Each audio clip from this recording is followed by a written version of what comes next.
And welcome to another edition of East LA Sports. And as we come here to the Green Meadows Recreation Center and the Clippers Community Court, historic day today because it's going to be the first time that we will get a chance to meet and greet Kawhi Leonard and Paul George, along with the owner of the LA Clippers, Steve Ballmer. It's going to happen here very, very shortly and very quickly. We're doing our preparation to get ready for this very, very gigantic event in the NBA, and it's sending ripples all over the world. The global world now knows that the LA Clippers will be a contender for next year's NBA Finals. And of course, their locker room friends in Staples Center are the LA Lakers, and everybody will be watching this tremendous, tremendous competitive feud that will be going on next year, or this coming season, for 2019-2020, and it's going to be the LA Clippers really doing what they need to do to get very, very competitive, head on into the playoffs and beyond, hopefully into the World NBA Championship. So get ready, relax. We're going to give you the entire environment here on this media day for the LA Clippers and South Central Los Angeles, or South LA, for the dedication of the Green Meadows Recreation Center, the Clippers Community Court. We'll be right back with more of our coverage.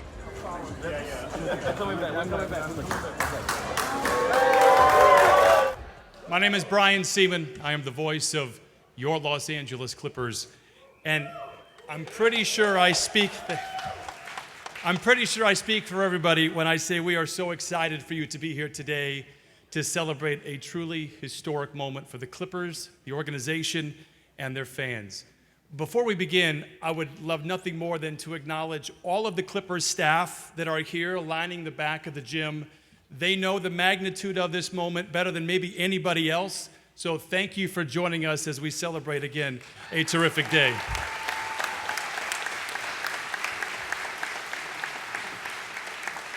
As we get started, I would love to thank Green Meadows Recreation Center for hosting us today. This court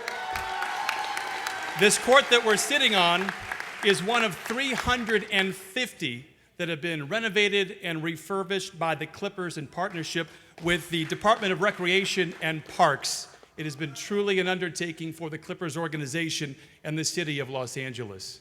I would love to welcome from the LA Parks Foundation, Carolyn Ramsey and Judith Kiefer, California State Senator Stephen Bradford, LA Council Member Curran Price, State Assembly Member Sidney Kamlager-Dove, State Assembly Member Reggie Jones-Sawyer Sr., Inglewood Mayor James T. Butts, of course our Clipper partners Fox, Lexus, Cedars-Sinai, and Chick-fil-A. And last but not least, the incredible kids of Green Meadows who are sitting right here in the middle. Give it a yeah.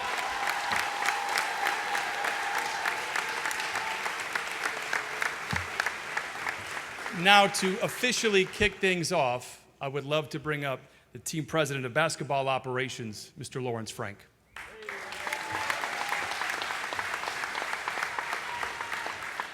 How's everyone doing today? Great. They gave me these huge cue cards to make sure I don't mess it up, all right? First of all, welcome. Thank you all for being here. This is a landmark moment for the Clippers franchise and our fans. I want to recognize some of the people who made this possible. First and foremost, Kawhi and Paul, thank you for deciding to be Clippers.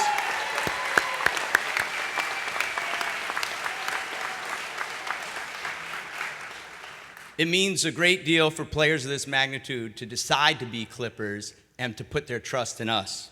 Kawhi's mother, Kim Robertson, Kawhi's uncle, Dennis Robertson, his agent, Mitch Frankel of Impact Sports, and all of Kawhi's family and friends from the Inland Empire in San Diego. We'd like to thank Paul and Paulette George, Paul's agent, Aaron Mintz of CAA Sports, and all his family and friends from LA and the Antelope Valley. We're honored to be united today. None of us would be here today without this man, Steve Ballmer, okay?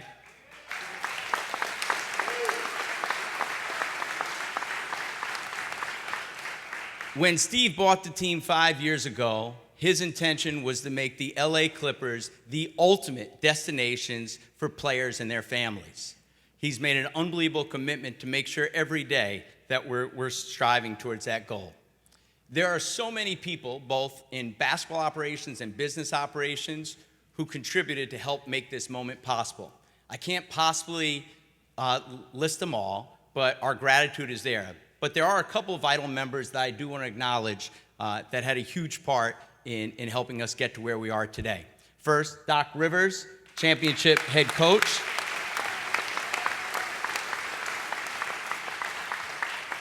Jerry West, the greatest architect there is in the game.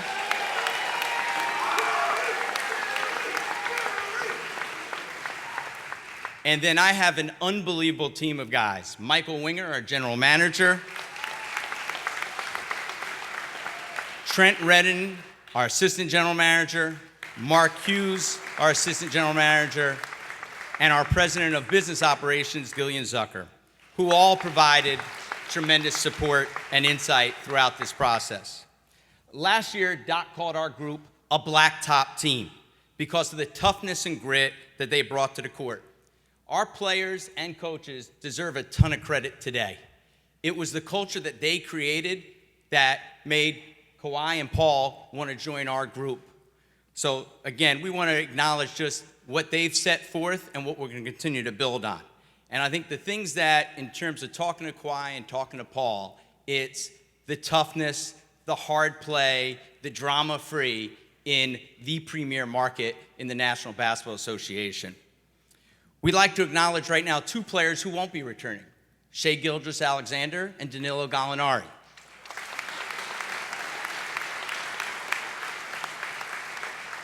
Shai is going to be a special player in this league. Gallo is already a high performer.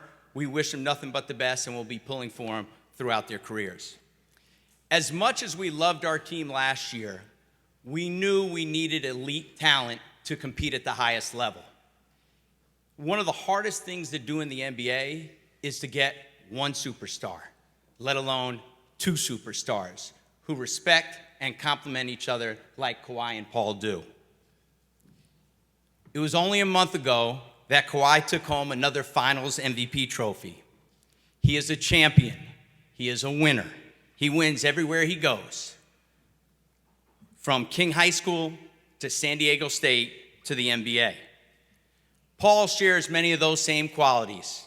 He's an elite scorer and a relentless defender who is one of the most versatile players in the NBA. One of the reasons we stockpiled draft picks was to trade for a foundational star like Paul. Kawhi and Paul are franchise-changing players who are force multipliers. They make everyone in the organization better. They're the 2 best two-way players in our game today. They work relentlessly for everything they get, and they always have since their prep and collegiate days not too far away from here. We didn't just pursue them because they're tremendous talents. We pursued them because they fit so well together amongst our group as well. Adding Kawhi and Paul to the roster is both an immense privilege and a huge responsibility, one we take seriously. They expect to win championships, so do we. We can't wait to partner with them and maximize the extraordinary opportunity in front of us. Thank you.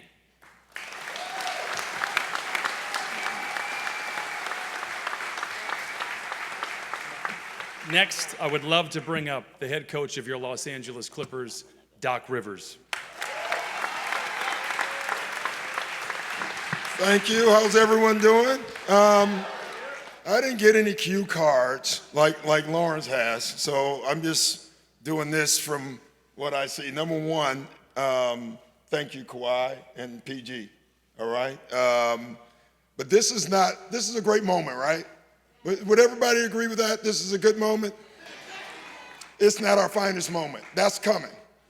You know what I'm saying? And that's why we're here today. We're here to celebrate, all right? We're here to celebrate that not only just the Clipper brand.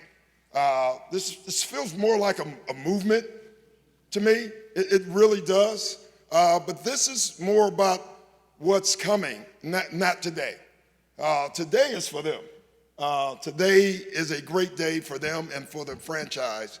But then when you guys leave the gym, we're going to get to work. And that's the moment that we want. Like, we've done some winning. We want to be the winners. That's our goal.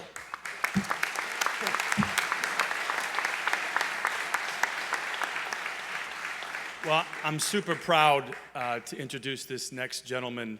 5 years ago, he bought the Los Angeles Clippers, and if you've ever been to a game from basically 2014 to the last game we played, you have witnessed firsthand his energy, his passion, his emotion that he has for the Clippers. Please welcome Clippers chairman Steve Ballmer.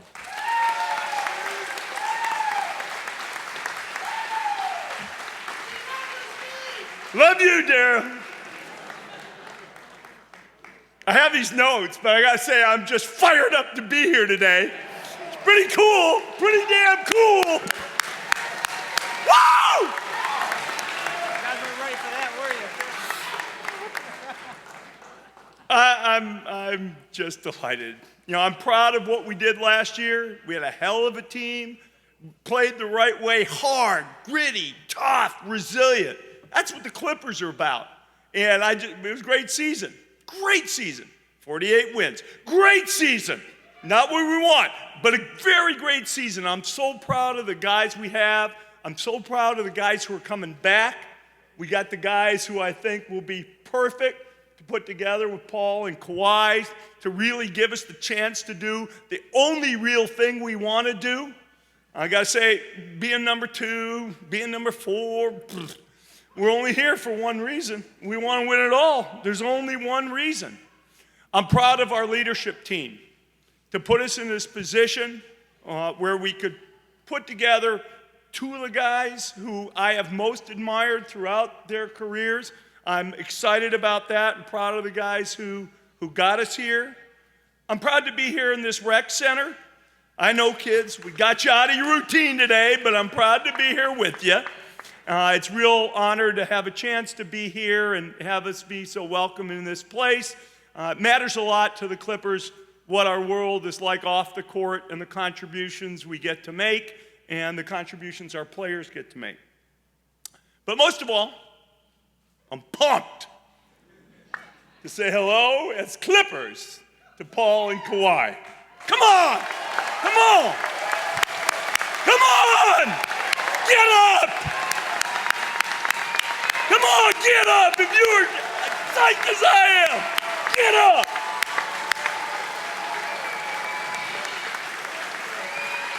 Yeah.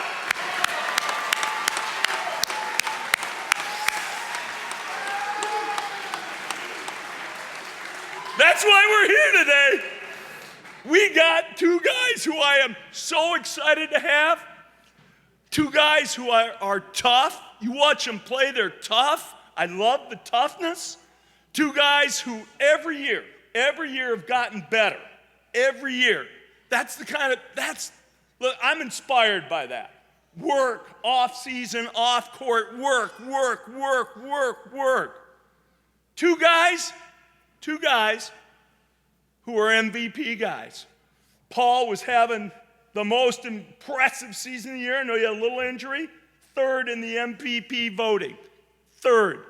A guy who could be 1st. 3rd. Kawhi, MVP of the NBA Finals. Man, that's pretty damn good.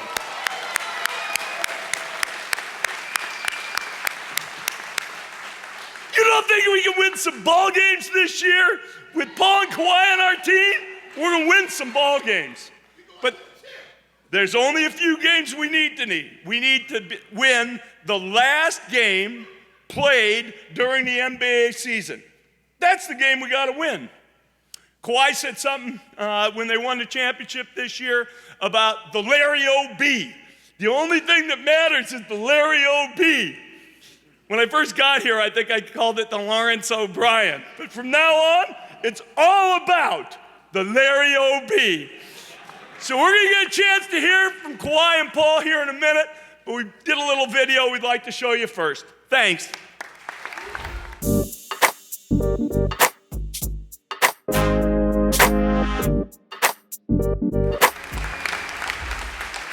Ladies and gentlemen, Paul George and Kawhi Leonard.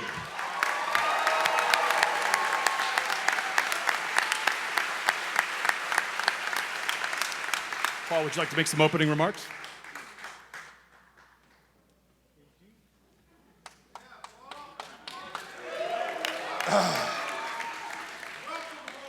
Thank you. Oh, man. Wow. Lost for words. But that's that.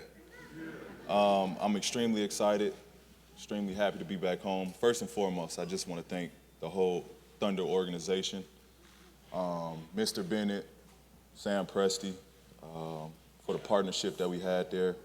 It was a great 2 years there for me. But, ultimately, they, helped me find my way back home to LA, and very appreciative of that moment. It's pretty dope. It's pretty awesome. I remember when I was in Indy and we drafted Kawhi, I was a little confused by it because I was the 2 guard there and Kawhi was my position. And I was a bit nervous for that competition that was coming. But if we fast forward that and knowing what I know now, being the player that I am, the player he developed into, I wish we would have kept that pick and I wish we would have progressed together. And we could have did some special things in Indiana. But it's great to fast forward to where we at now. We both here in LA, and it just seems like this was destined. We were supposed to play together. So here we are. Thank you, Mr. Ballmer, L. Frank, Coach. I'm looking forward to this journey with you. And, man, we're going to make it happen. LA our way.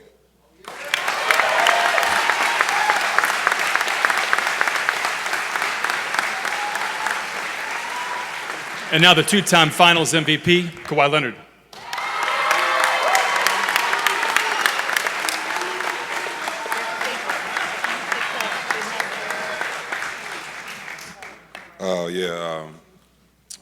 Me too. Just before I get started on the Clippers, I want to thank the Toronto Raptor fans.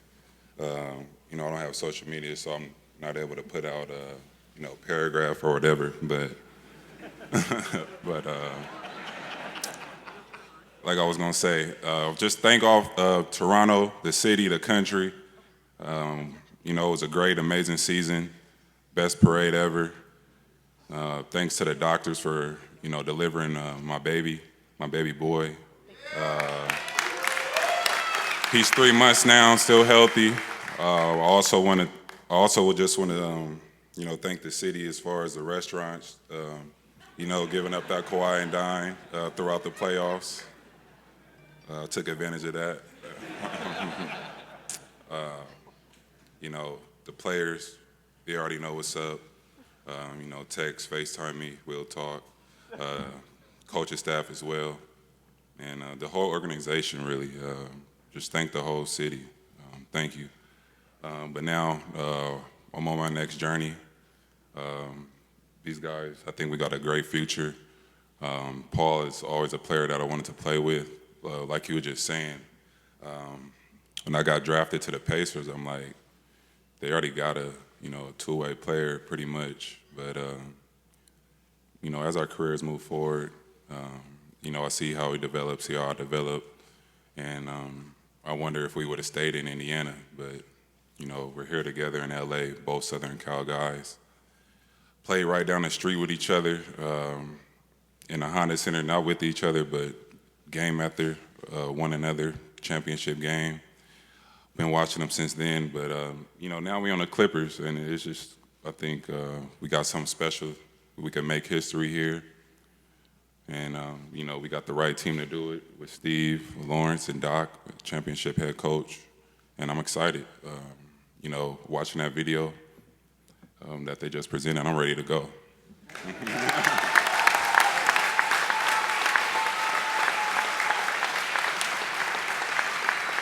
We're going to open it up for questions here in just a second. There'll be some wireless mics passed around. We are live on Fox, so if you could please state your name and affiliation and wait for the microphone before you talk, it would be appreciated by all. I'll start it off. Kawhi, I'll send it your way first. What does it mean to be playing basketball for you here in Los Angeles in front of friends and family? It means a lot to me. These are the Clippers are probably one of the first NBA games I came to. Obviously it's a different staff organization now as far as people that's leading it, but just be able to, for my friends and family to, drive to the game and watch me play and see them after, and able to just enjoy the time here is going to be great. Paul, how exciting is it for you that your basketball career brings you back here to Los Angeles? I think the same as, what Kawhi said, just family, friends, just being able to be here full time, the interactions I can have with, people I grew up with and people that's been around me since I've been a kid. I'm here, I'm able to be touched. I'm able to, be here full time, be around my niece, nephews, my kids being here with their niece or their cousins. It's just, I think it's a great feel all around. I've always wanted to play back home and see what that was like and do something for my hometown. So I think now I'm here, I can do that on a full-time level. Raise your hand. Name affiliation. Wireless mic should be passed around. Of course, the first question always goes to Jim Hill. No. Absolutely. First of all, Kawhi and Paul, congratulations. Welcome home. I know of the love that you have for young people.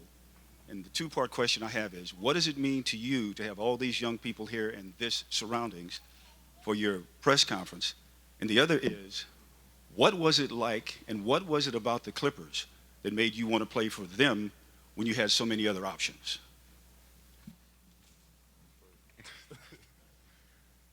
For me, I grew up a Clippers fan. I loved the Clippers as a kid. I think I'll answer the first part first. I think it's pretty awesome. I was, as much as a Clippers fan I was a Kobe fan. And Kobe was my idol growing up.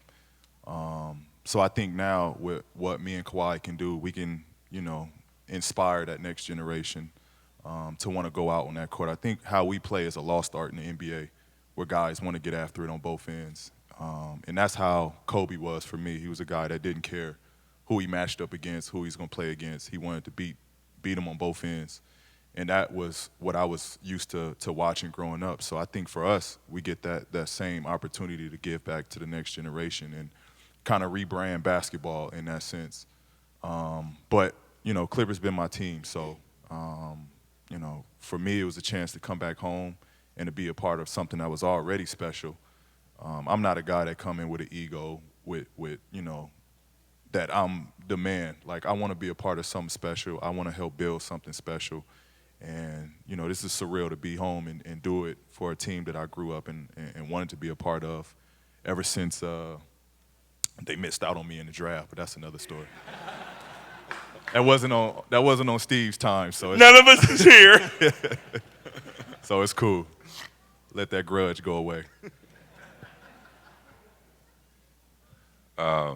For me, I just feel like, with Doc being a championship head coach, that's something that I wanted, experienced coach. And the front office is, very transparent with me. They want to win. I want to win again. And it's an opportunity for us to just build our own, you know what I mean, to make history. They haven't been to a finals. They haven't won a finals. So, that was something big and exciting for me to, make my decision.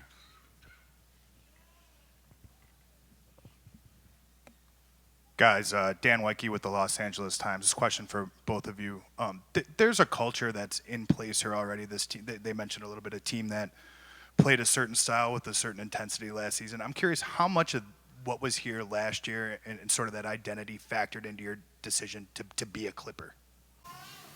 I think it's just how I play, pretty much just a good pair. Like he says, blacktop team, they're going hard on both ends of the floor. They want to win, and that's kind of pretty much my competitive mindset when I step on the floor. I'm not a big guy to just have it all on me as far as I'm seeking every attention. If it's not my night or not my game, I'm willing to, pass the ball and do what it takes to win, and I feel like they have that culture here. Yeah, that was the biggest attraction with just how hard they played. And I think with Coach Doc, honestly getting everything out of his players. That's such a special gift when a coach can grab and you could just see their connection on the court. You know, everybody was on the same page. Everybody was pulling for one another, and everybody elevated, you know, their games. So, you know, to be a part of that, you know, camaraderie, to be a part of what they already had, just sprinkling what we know how to offer. You know, that's what made it such an attractive, you know, spot for me to be at. Hi, Ramona Shelburne with ESPN. I'm going to try to ask 2 questions if you can, just because I can, I guess. The first question is just what conversations have you guys had with Doc about how you're going to build this team and how you're going to play so far? And the second question is simply Kawhi was a free agent. Paul, you got here in a different way, but obviously it factors into this idea that we have about player empowerment and players getting to choose where they want to be and be where they want to be. And just sort of your thoughts on where you both rank in that conversation. Well, to answer the first question, me and Doc still got a dinner to go to. He blew me off last night. I'm house hunting. Pretty good excuse for right now. But you know, I look forward to the dinner and getting to really just unravel and you know, figure out, you know, what he wants from me, what I need to do, and go from there. And just with the whole player empowerment stuff, I mean, I didn't do nothing. You know, I worked hand in hand with the front office. We had a great relationship, you know, and I played 2 good years there, and you know, it was a mutual thing between both of us that, you know, the time was up, and you know, we both had ideas of doing things differently. So I don't think there's nothing wrong with it. I think it should be a mutual and pretty even thing if both parties can be on the same page. At the end of the day, they got a career as far as, you know, the team and the players have a career as well. So as long as there's a mutual respect between the both, you know, should be nothing wrong with it. With Doc, you know, we watched a few clips together, talked, had lunch, but you know, it's not over yet. You know, we still, all 3 of us got to get in the room, not just us 3. It's going to be a team effort of making this work. The 15th guy on the bench has to be in that room as well to know what he needs to do, his role, and you know, we still got things to build on. We're still going through the transition. As you know, Paul said, he's house hunting. Everybody's still trying to get settled. So you know, that'll work itself out. And as far as a player of power, you mean? I mean, I was a free agent, so I could choose anywhere I wanted to go for the most part. So I really don't have too much to say on that.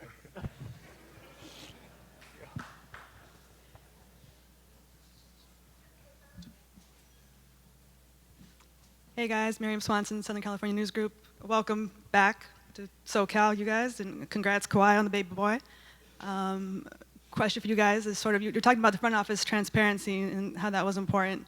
Maybe speak a little bit more to that, and then why was it important for you, Kawhi, to kind of keep business dealings quiet during this process? Just because it's, you know, a lot of things are made up now in today's world of the NBA. You could, you know, start a website or blog and, you know, push that out and say Kawhi's doing this, Kawhi's doing that. But it's always important to me to, you know, have a mutual understanding between everyone and just be transparent if it's good or bad. And, you know, I feel like that builds a great relationship. You know, once we had our meeting, I felt like they were true to their word. Nothing really got out, and you know, it was a great decision. Like I said, we had a head coach here that won, an owner that wants to win badly. You know, and a good front office with Lawrence Frank leading it, and you know, I just felt like it was a good decision for me.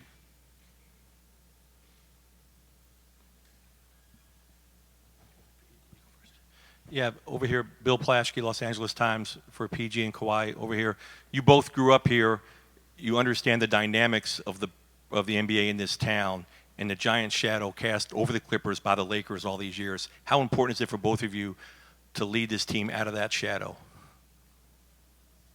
I mean, as far as the last few years, as far as a basketball standpoint, the Clippers have been better. You know, they've been.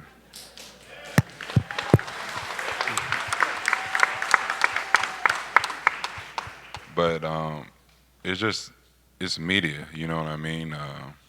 They're going to get the attention. You know, the Los Angeles Lakers, they've been winning championships for a long time, but like I was saying, it's just a media aspect. Even if we do win, you know, who knows how the coverage will change over. And I don't feel like I'm focused on that. I'm just want to win.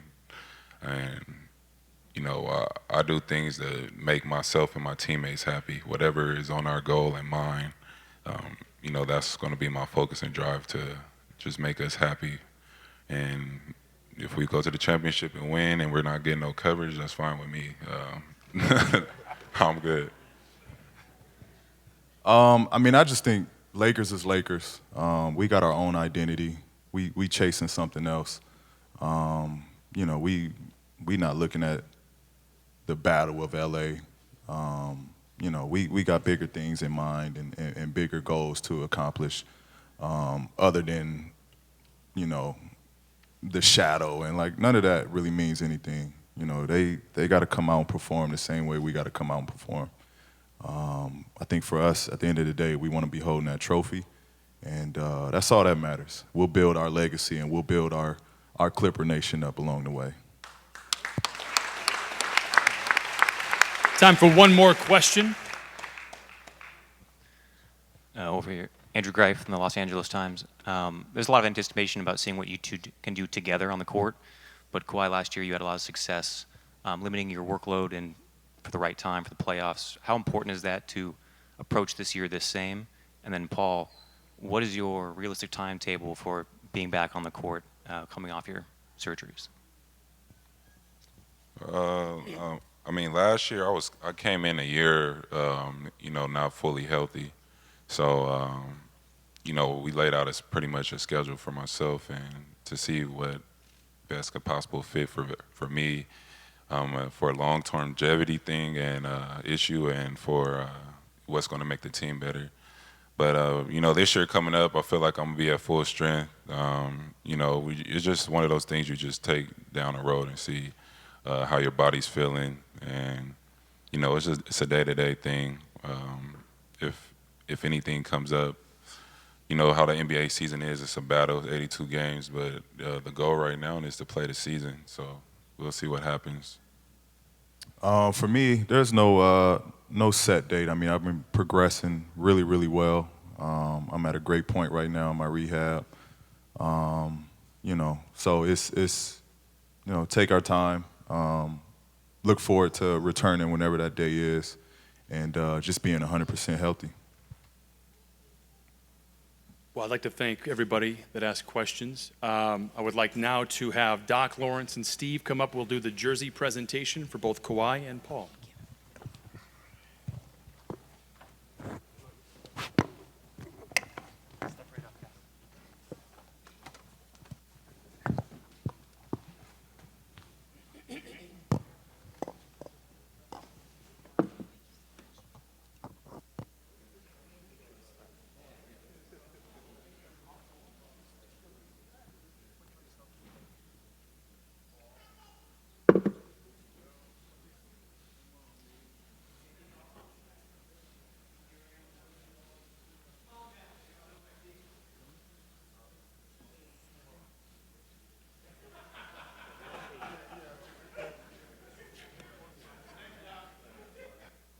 Yeah, 213 area code. That's right.